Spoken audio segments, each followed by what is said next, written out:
चार मर्यादा माता लक्ष्मी, माँ सरस्वती के सामने माता पार्वती जी से पूछ रही है। वो मर्यादा है कौन सी जिस मर्यादा के बल पर एक जो घर बसता है, घर जो बसाया जाता है, उस घर में सुख, सौभाग्य, संपदा, सत्ता, वैभव, प्रतिष्ठा, यश, कीर्ति, आरोग्यता, ये सब वहां रहे।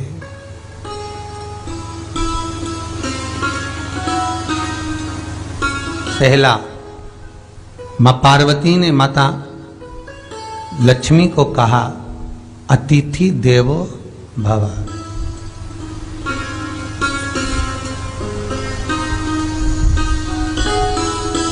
हमारे दरवाजे पर जब कोई अतिथि आए, हमारे दरवाजे पर कोई मेहमान आए, तो हम उसका आदर करें।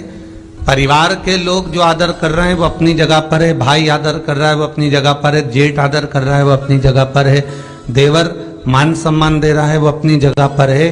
पर सबसे पहला सम्मान घर की स्त्री को अतिथि का करना चाहिए।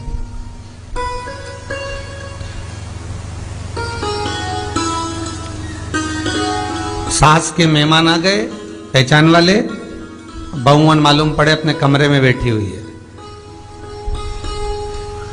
मेहमानों ने आकर पूछ लिया, क्यों बहू नहीं दिख रही? बस आ रही होगी। सास गई, रसोई घर में से पानी लाकर पिला दिया। फिर मेहमानों ने पूछा, बहू नहीं दिख रही? बस आती होगी।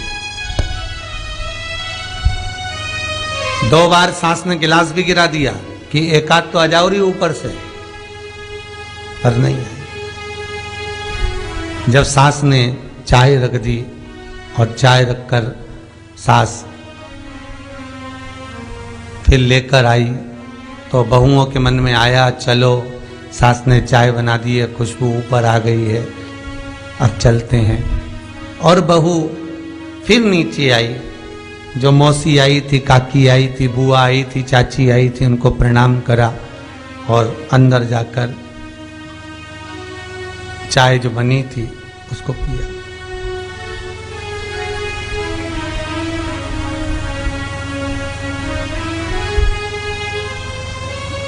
एक गरुड़ पुराण में लिखा है, 94 तरह के नरक में एक नरक है जो दरवाजे पर आए हुए अतिथि का सम्मान नहीं करता,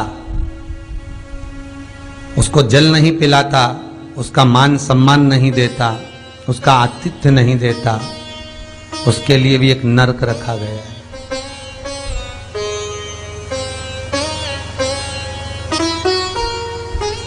हजारों नरकों में एक नरक वो भी है जिसका हमने आतिथ्य ना करा हो। मेरा बहुओं से निवेदन है, सास के रिश्तेदार आए तो आप उनका भी आदर करिए, और आपके रिश्तेदार आए तो आप उनका भी आदर करिए। जेठानी के रिश्तेदार आए तो आप उनका भी आदर करिए, और देवरानी के रिश्तेदार आए तो आप उनका भी आदर करिए। आप किसी न किसी रूप में जो अतिथि आया है वो न जेठ का है, न देवर का है, न वो सास का है, अतिथि घर का है।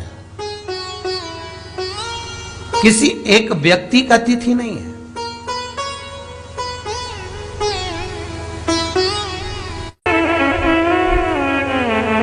बड़ी बहू सोचे कि मैं घर की बड़ी, बड़े परिवार की, मेरे पास में बहुत धन दौलत, मैं काहे को गिनूं किसी मेहमान को। छोटी बहू सोचे मैं काहे को गिनूं, मंजिली सोचे मैं काहे को गिनूं, संजिली सोचे मैं काहे को गिनूं।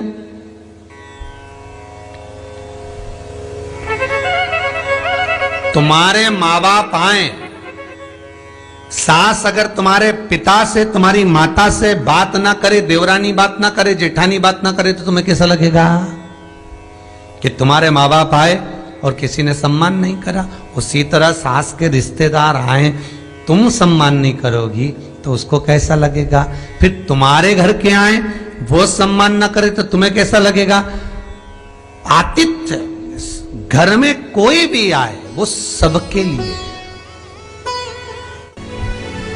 दूसरा क्रम बताया,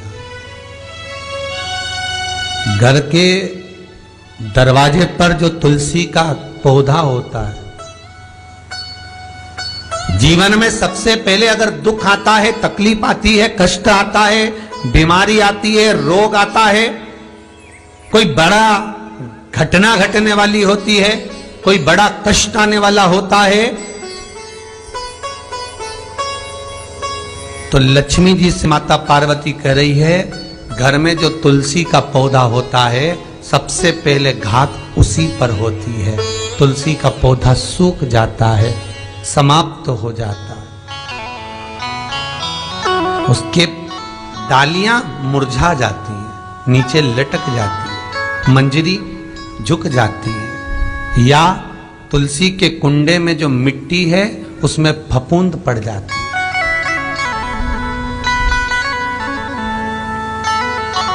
कितना सुंदर बात कही है महाराज। तुलसी के क्यारे में, पद्म पुराण, तुलसी के क्यारे में जो हम जल डालते हैं, वो जल हमने जब डाला और वो जल अगर नीचे गिर रहा है, उसका भी दोष वर्णन है महाराज, उसका भी दोष हमारे शास्त्रों में वर्णित किया गया। तुलसी के क्यारे में अगर जल डाल रहे हैं और वो जल जमीन पर बह रहा है, गिर रहा है, उसका भी दोष है।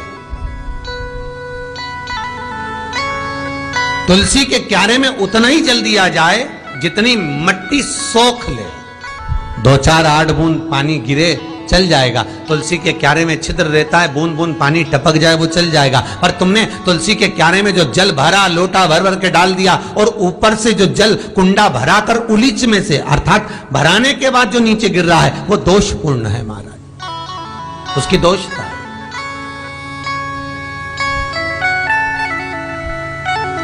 वो दोष दे देगा। तो लक्ष्मी से माता पार्वती जी कह रही हैं कि दूसरा क्रम है घर में वैभव, लक्ष्मी, संपदा, प्रतिष्ठा, यश, आरोग्य को पाने के लिए तुलसी के क्यारे की आराधना, तुलसी के कुंड को नमन करना। तीसरा क्रम कहा, घर में चाहे नल लगा हो, चाहे आरओ का प्लांट लगाओ, पानी का, घर में छोटा छोटा आरओ प्लांट लगा लेता है, फिर भी घर के अंदर रसोई घर में एक छोटा सा मटका, मटका नहीं तो हंडा, हंडा नहीं तो बाल्टी, बाल्टी नहीं तो कलसा, पानी का भरा हुआ जो नारी रखती है, दूसरे दिन उस पानी को बाहर ढोलकर फिर वापस धोकर भर लेती है। मटका रोज धुलता है, हंडा रोज धुलता है, प्रतिदिन का। जितना जल उस पात्र में रहता है, भरता है, ऐसे ही घर में संपदा बढ़ती। 3 क्रम बता। चौथा, नारी के मस्तक पर जो चीर होता है, ये पूर्वज, इसी चीर से कथा प्रारंभ हुई थी और वहीं पर पहुंच गई। लक्ष्मी पार्वती के संवाद पर चल रही है महाराज। मस्तक पर जो चीर होता है, मस्तक पर जो वस्त्र होता है, वो वस्त्र पूर्वजों का, पितरों का, कुल देवी देवताओं का आशीर्वाद हो।